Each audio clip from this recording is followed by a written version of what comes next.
কক্সবাজার স্টেডিয়ামের মধ্যে খেলা দেখতে গিয়ে আমাদের সাথে এমন কিছু হবে আমরা কল্পনাও করতে পারি। এখন বাজে দুপুর 3টা, কক্সবাজারে খেলা দেখার জন্য বাসা থেকে বের হয়ে গেলাম। বাসা থেকে বের হওয়ার আগে কিছু মানুষ আমাকে বলছে সেখানে নাকি অনেক বেশি মানুষ। আমি তো যাওয়ার সময় পুরো চিন্তায় পড়ে গেছিলাম আমি কি ঢুকতে পারবো কিনা।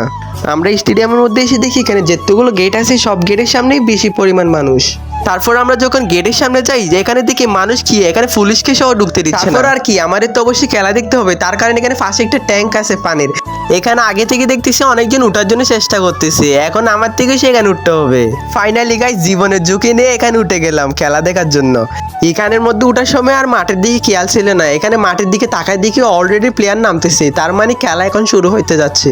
সো গাইস তোমরা কারা কারা আজকের এই ম্যাচটা দেখতে গেছো অবশ্যই আমার কমেন্ট বক্সে বলে যাবা। খেলা শুরু হওয়ার পর দেখতেছি মাঠের মধ্যে আমাদের ন্যাশনাল টিমের গোলকিপার আনিসুর রহমান জিগুকে দেখতে পেলাম। তারপরে এই খেলাটা শুরু হয়ে গেল। তোমরা কারা কারা এই খেলাটা দেখার জন্য এই স্টেডিয়ামের মধ্যে গিয়েছো অবশ্যই আমার কমেন্ট বক্সে বলে যাও। গাইস আমি হলাম একজন নতুন ব্লগার, আমার ভিডিওটা আপনার কাছে কেমন লাগছে অবশ্যই কমেন্ট বক্সে জানিয়ে দিবেন। আর হ্যাঁ, আমার ভিডিওটা যদি আপনার কাছে ভালো লাগে তাহলে আমার পেজটা ফলো করে দিয়ে আমার পাশে থাকবেন।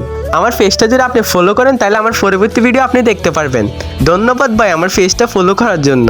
সবার কাছে একটা অনুরোধ, আমার এই ভিডিওটা সবার কাছে একটু শেয়ার করে দিয়েন। আর হ্যাঁ, সবাই সুস্থ থাকবেন আর ভালো থাকবেন। আসসালামু আলাইকুম।